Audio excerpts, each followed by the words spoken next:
नमस्कार दोस्तों, कैसे हैं आप लोग। हमारे YouTube चैनल श्री जीवन मंथन में आपका हार्दिक स्वागत है।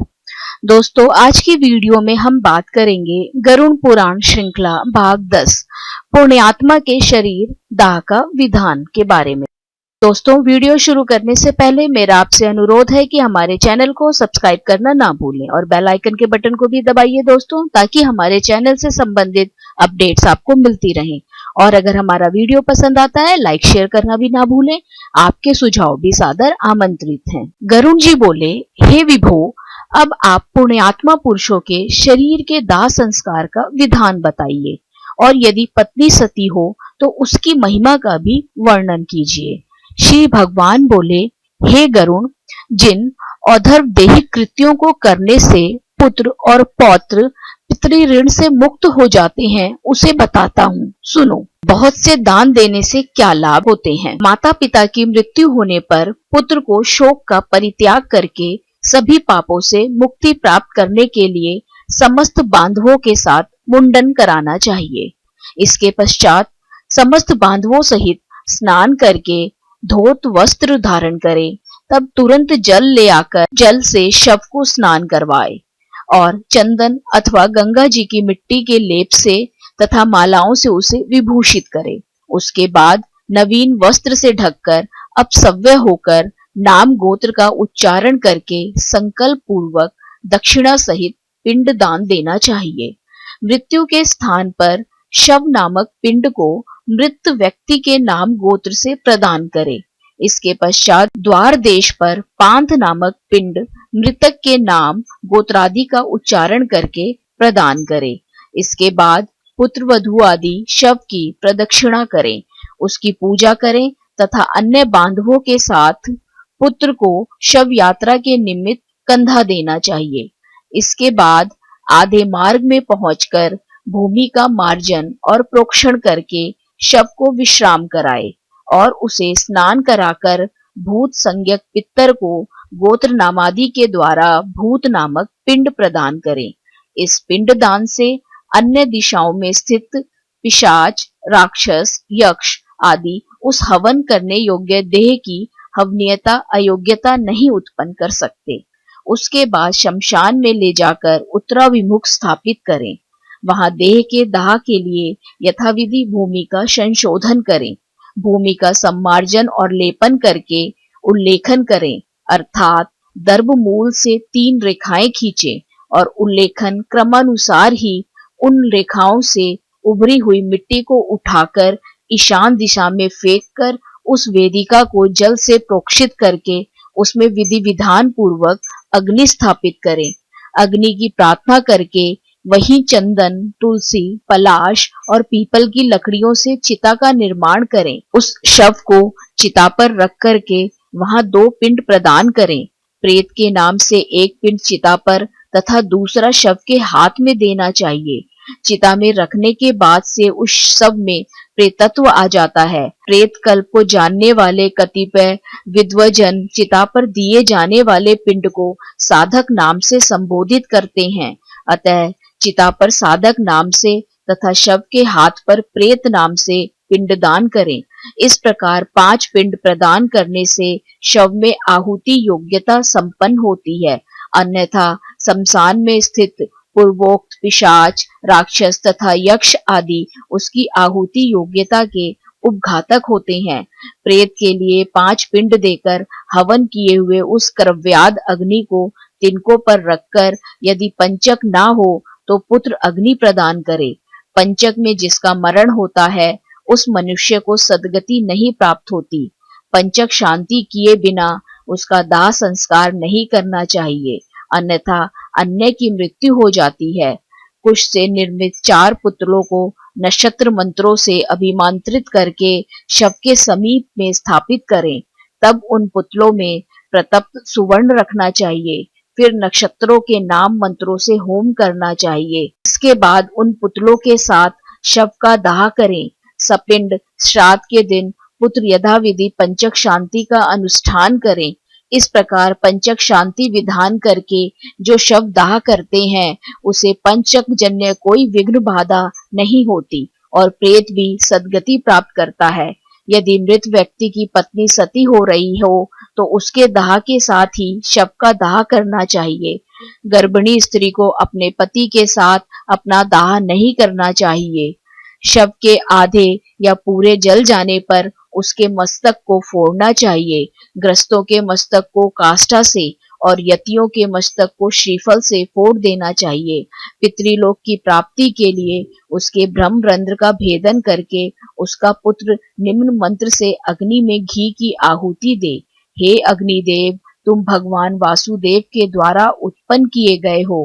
पुनः तुम्हारे द्वारा इसकी तेजोमय दिव्य शरीर की उत्पत्ति हो। स्वर्ग लोक में गमन करने के लिए इसका स्थूल शरीर जलकर तुम्हारा हवि हो। एतदर्थ तुम प्रज्वलित हो। इस प्रकार मंत्र सहित तिल मिश्रित घी की आहुति देकर जोर से रोना चाहिए। उससे मृत प्राणी सुख प्राप्त करता है। दाह के अनंतर स्त्रियों को स्नान करना चाहिए। तत्पश्चात पुत्रों को स्नान करना चाहिए। तदंतर मृत प्राणी के गोत्र नाम का उच्चारण करके तिलांजलि देनी चाहिए। फिर नीम के पत्तों को चबाकर मृतक के गुणों का गान करना चाहिए। आगे आगे स्त्रियों को और पीछे पीछे पुरुषों को घर जाना चाहिए और घर में पुनः स्नान करके गौग्रास देना चाहिए। पत्तल में भोजन करना चाहिए और घर का अन्न नहीं खाना चाहिए। मृतक के स्थान को लीप कर वहां 12 दिन तक रात दिन दक्षिणा विमुख अखंड दीपक जलाना चाहिए। शव दाह के दिन से लेकर 3 दिन तक सूर्यास्त होने पर शमशान भूमि में अथवा चौराहे पर मिट्टी के पात्र में दूध तथा जल देना चाहिए। काठ की 3 लकड़ियों को दृढ़ता पूर्वक सूत से बांधकर अर्थात तिगोड़िया बनाकर उस पर दूध और जल से भरे हुए कच्चे मिट्टी के पात्र को रखकर यह मंत्र पढ़ें। हे प्रेत, तुम शमशान की आग से जले हुए हो, बांधवों से परित्यक्त हो। यह जल और दूध तुम्हारे लिए है। इसमें स्नान करो और इसे पियो। जिन्होंने अग्न्याधान किया हो को चौथे दिन अस्थि संचय करना चाहिए और निषिद्धवार तिथि का विचार करके निरांगनी को तीसरे तथा दूसरे दिन अस्थि संचय करना चाहिए। अस्थि संचय के लिए शमशान भूमि में जाकर स्नान करके पवित्र हो जाएं। फिर यमाय तवाह मंत्र के उच्चारण से उड़द की बलि देनी चाहिए और 3 बार परिक्रमा करनी चाहिए। इसके बाद चिता स्थान को दूध से सींचकर जल से सींचे। तदंतर अस्थि संचय करें और उन अस्थियों को पलाश के पत्ते पर रखकर दूध और जल से धोएं और पुनः मिट्टी के पात्र पर रखकर यथाविधि श्राद्ध पिंडदान करें। उस अस्थि पात्र को निकालकर उसे लेकर जलाशय को जाएं। वहां दूध और जल से उन अस्थियों को बार बार प्रक्षालित करें। चंदन और कुमकुम से विशेष रूप से लेपित करें। फिर उन्हें एक दोने में रखकर हृदय और मस्तक से लगाकर उनकी परिक्रमा करें तथा उन्हें नमस्कार करके गंगा जी में विसर्जित करें। जिस मृत प्राणी की अस्थि 10 दिन के अंतर्गत गंगा में विसर्जित हो जाती है, उसका ब्रह्मलोक से कभी भी पुनरागमन नहीं होता। गंगा जल में मनुष्य की अस्थि जब तक रहती है, उतने 1000 वर्षों तक वह स्वर्ग लोक में विराजमान रहता है। गंगा जल की लहरों को छूकर हवा जब मृतक का स्पर्श करती है, तब उस मृतक के पातक तत्क्षण ही नष्ट हो जाते हैं। जो मनुष्य अपनी पूर्वावस्था में पाप करके मर जाते हैं, उनकी अस्थियों को गंगा में छोड़ने पर वे स्वर्ग लोक चले जाते हैं। किसी महाअरण्य में सभी प्राणियों की हत्या करने वाला कोई व्याध सिंह के द्वारा मारा गया और जब वह नरक को जाने लगा, तभी उसकी अस्थि गंगा जी में गिर पड़ी, जिससे वह दिव्य विमान पर चढ़कर देवलोक को चला गया। इसलिए सत्पुरुष को स्वतः ही अपने पिता की अस्थियों को गंगा जी में विसर्जित करना चाहिए। अस्थि संचन के अनंतर दशगात्र विधि का अनुष्ठान करना चाहिए। यदि कोई व्यक्ति विदेश में या वन में अथवा चोरों के भय से मरा हो तो उसका शव प्राप्त ना हो तो उसे जिस दिन उसके निधान का समाचार सुने, उस दिन कुश का पुतला बनाकर पूर्व विधि के अनुसार केवल उसी का दाह करें और उसकी भस्म को लेकर गंगा जल में विसर्जित करें। यदि गर्भ की पूर्णता हो जाने के अनंतर नारी की मृत्यु हुई हो तो उसके पेट को चीरकर बालक को निकाल लें। यदि वह भी मर गया हो तो उसे भूमि में गाड़कर केवल मृत स्त्री का दाह करें। गंगा के किनारे मरे हुए बालक को गंगा जी में ही प्रवाहित कर दें और अन्य स्थान पर मरे 27 महीने तक के बालक को भूमि में गाड़ दें। इसके बाद की अवस्था वाले बालक का दाह संस्कार करें और उसकी अस्थियां गंगा जी में विसर्जित करें।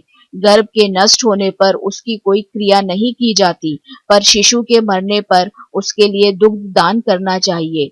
बालक चूड़ाकरण से पूर्व या 3 वर्ष की अवस्था वाले के मरने पर उसके लिए जल पूर्ण घट का दान करना चाहिए और खीर का भोजन कराना चाहिए। कुमार के मरने पर कुमार बालकों को भोजन कराना चाहिए और उपनीत पौगंड अवस्था के बच्चे के मरने पर उसी अवस्था के बालकों के साथ ब्राह्मणों को भोजन कराना चाहिए। सभी प्रकार के सन्यासियों की मृत्यु होने पर उनके पुत्रों आदि के द्वारा ना तो उनका दाह संस्कार किया जाना चाहिए, ना उन्हें तिलांजलि देनी चाहिए और ना ही उनकी दशगात्रादि क्रिया ही करनी चाहिए, क्योंकि दंड ग्रहण कर लेने मात्र से नर ही नारायण स्वरूप हो जाता है। त्रिदंड ग्रहण करने से मृत्यु के अनंतर उस जीव को प्रेतत्व प्राप्त नहीं होता। ज्ञानी जन तो अपने स्वरूप का अनुभव कर लेने के कारण सदा मुक्त ही होते हैं। इसीलिए उनके उद्देश्य से दिए जाने वाले पिंडों को भी उन्हें आकांक्षा नहीं होती, अतः उनके लिए पिंडदान और उद्यत क्रिया नहीं करनी चाहिए, किंतु पितृभक्ति के कारण तीर्थ श्राद्ध और गया श्राद्ध करने चाहिए। हे गरुण, हंस, परमहंस, कुटीचक और बहुदक, इन चारों प्रकार के सन्यासियों की मृत्यु होने पर उन्हें पृथ्वी में गाड़ देना चाहिए। गंगा आदि नदियों के उपलब्ध ना रहने पर ही पृथ्वी में गाड़ने की विधि है। यदि वहां कोई महानदी हो तो उन्हें उन्हीं में जल समाधि देनी चाहिए। इस प्रकार गरुण पुराण के अंतर्गत पुण्यात्मा के शरीर का दाह विधान नामक 10वां अध्याय पूरा हुआ। दोस्तों, गरुण पुराण श्रृंखला भाग 11 में हम जानेंगे दशगात्र विधि वर्णन। राधे राधे। आप सभी पर ईश्वर की कृपा सदा बनी रहे।